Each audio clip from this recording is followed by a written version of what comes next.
J'ai le plaisir aujourd'hui de vous présenter mon dernier livre. C'est le 26e. Le voici. Il est en librairie à partir du 18 septembre. Son titre, Musulmans, oser la laïcité. Pourquoi parler de laïcité aujourd'hui? Pourquoi parler d'islam et de laïcité? C'est ce que je vais vous expliquer dans cette nouvelle vidéo. Générique.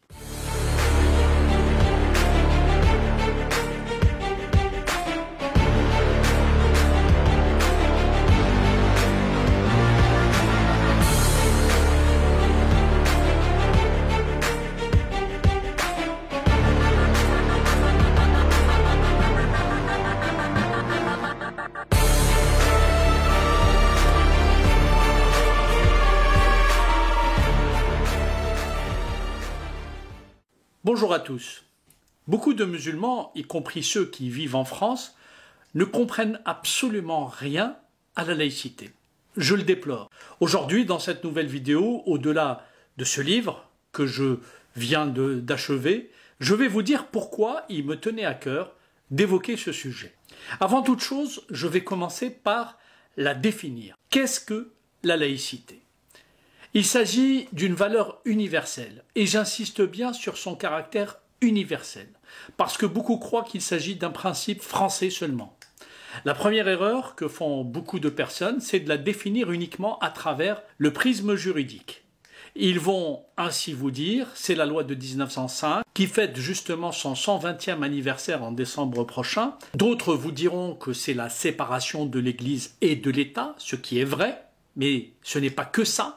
La laïcité française, je parle de celle-ci pour l'instant, qui deviendra par la suite véritablement universelle, est apparue progressivement au fil du temps, depuis le siècle des Lumières, pour permettre aux femmes et aux hommes de s'émanciper de l'emprise de l'Église catholique et de défaire ce qui est appelé la catholicité, à ne pas confondre avec le catholicisme.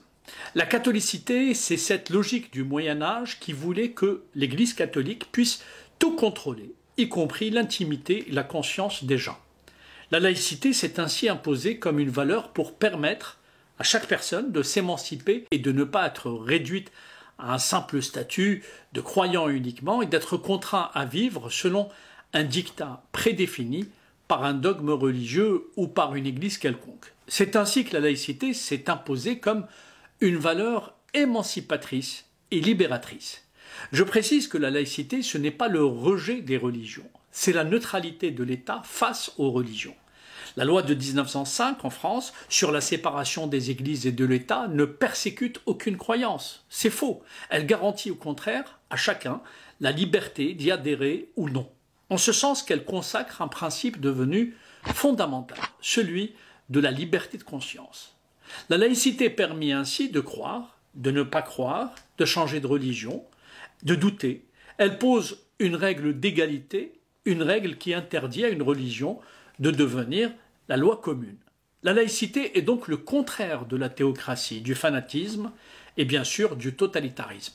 C'est un principe d'émancipation, c'est la raison pour laquelle cette valeur est constamment attaquée, notamment par les extrémistes de toutes les religions et principalement depuis quelques années par les mouvements islamistes. Par définition, ces derniers veulent garder une emprise sur les personnes, alors que la laïcité est au contraire une valeur qui libère et qui émancipe.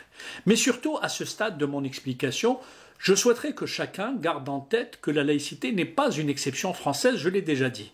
Elle est pratiquée sous d'autres formes, ailleurs, aux États-Unis à travers ce qui est appelé le premier amendement, au Mexique, et en Inde aussi. À un degré moindre, elle le fut dans la Tunisie de Habib Bourguiba et de façon différente aussi, elle le fut dans la Turquie kémaliste. C'est donc, je réitère, un principe universel qui repose sur la liberté de conscience, la séparation du spirituel et du temporel et l'égalité entre tous les citoyens, quelle que soit leur croyance ou leur non-croyance. En deux, pourquoi les islamistes attaquent-ils la laïcité? Pourquoi les adeptes du fanatisme et d'autres extrémistes veulent-ils faire croire que la laïcité serait synonyme d'exclusion? Pourquoi des mouvements comme les Frères musulmans, pour ne citer qu'eux, mènent-ils une guerre idéologique contre ce principe fondamental? C'est ce que nous allons explorer ensemble. Dans mon livre, j'ai voulu dénoncer clairement, évidemment, l'offensive idéologique menée par les islamistes contre cette valeur décrite comme un signe de mécréance et d'apostasie. Ils manipulent ainsi les croyants, et notamment les plus jeunes, pour leur faire croire que ce serait kofr, comme ils disent, c'est-à-dire un refus actif ou intellectuel de reconnaître le divin et sa supériorité. La stratégie des islamistes, faire croire ainsi que la laïcité est une forme de haine de l'islam, ce qui est totalement faux, qu'elle serait dirigée contre les seuls musulmans, ce qui est totalement faux aussi. C'est un mensonge, mais il fonctionne souvent, car les islamistes avancent depuis plusieurs années sur deux pieds, le discours victimaire et la diabolisation de l'Occident. D'ailleurs, regardez cette anomalie. S'il était vrai que la laïcité était contre l'islam, pourquoi, à votre avis, beaucoup de militants islamistes ont-ils fui leur pays d'origine pour se réfugier, entre autres, en France et agir librement pendant plusieurs années, y compris parfois contre le pays qui les a accueillis?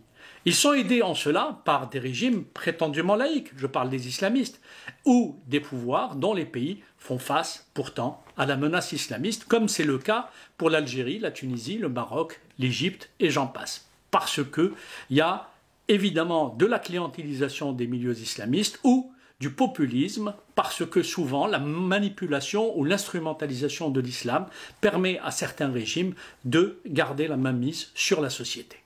Tout ce beau monde, en tout cas, utilise la rhétorique victimaire pour installer un propos qui fustige la laïcité, car celle-ci est simplement dangereuse pour leur projet.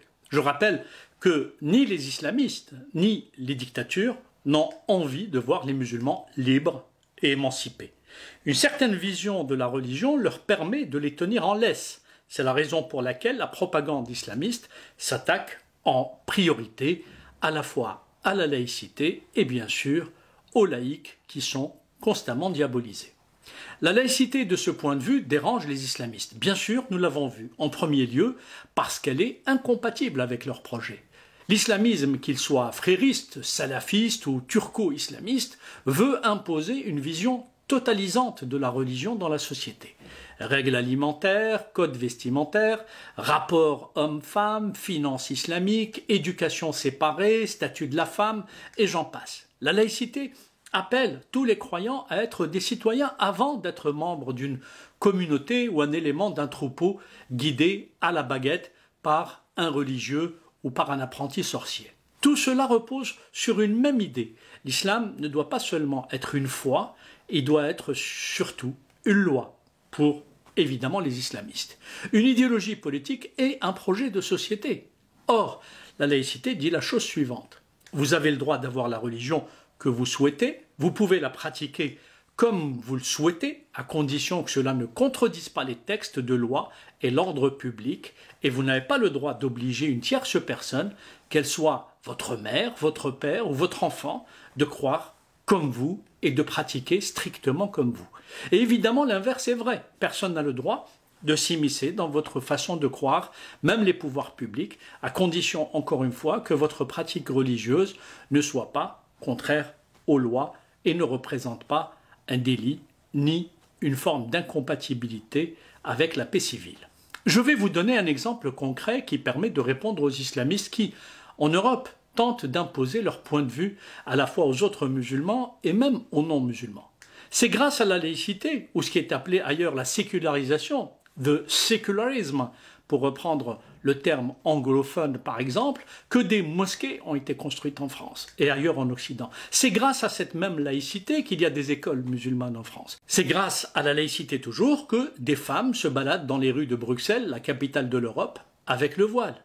Et j'en passe, parce que les exemples sont nombreux. Si ces démocraties agissaient selon le logiciel des islamistes ou selon la mentalité des régimes autoritaires arabes, elles diraient la chose suivante, tout simplement. Nous sommes des États majoritairement chrétiens, nous appartenons à une civilisation judéo-chrétienne, et ainsi l'islam n'a pas sa place en Occident. D'ailleurs, c'est ce que disent aujourd'hui des milieux d'extrême droite. C'est ce que ces pays auraient dit, bien sûr, s'il n'y avait pas la laïcité. Mais grâce à la laïcité, ils ont dit autre chose. Ils disent, venez vous installer avec votre religion et avec vos coutumes, Nous allons même vous naturaliser et vous considérer comme nos ressortissants.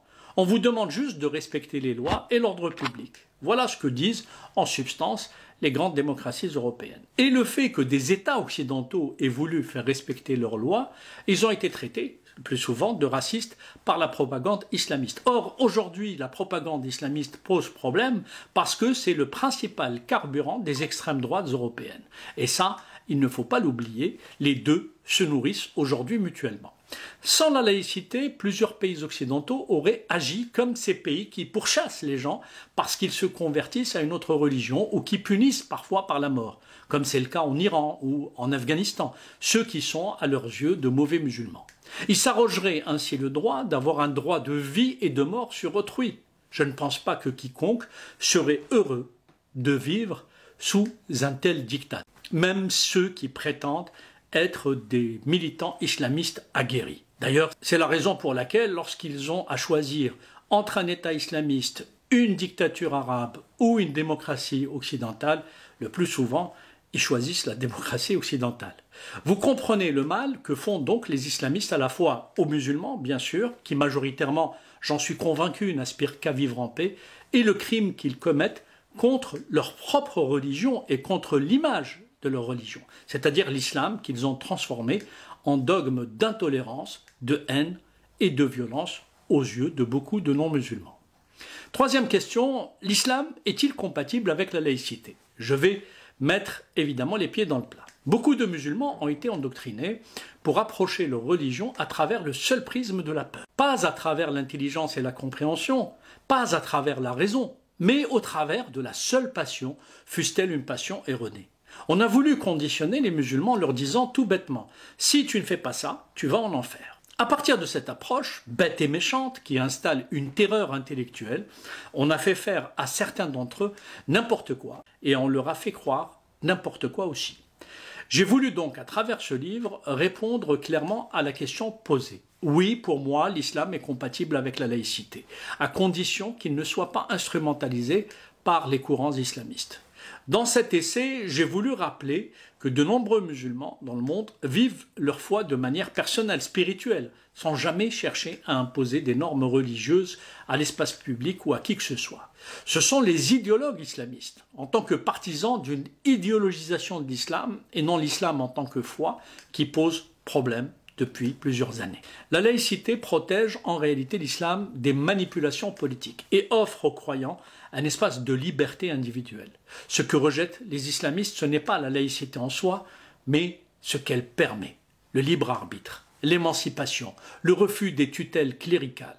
Ainsi, un islam spirituel, humaniste et libre trouve pleinement sa place dans un cadre laïque. Vous pensez bien que l'abruti islamiste qui ne fait rien de ses jours, qui ne fait rien de sa vie et qui traîne dans la rue, le train de savate, qui va faire des prêtres dans les parkings ou dans les quartiers pour endoctriner des jeunes, notamment parce qu'il sait utiliser 2-3 mots d'arabe, vous pensez bien qu'avec la laïcité, eh bien, le fonds de commerce de cet islamiste endoctrineur, prédicateur, autoproclamé est totalement foutu. Passez-moi l'expression.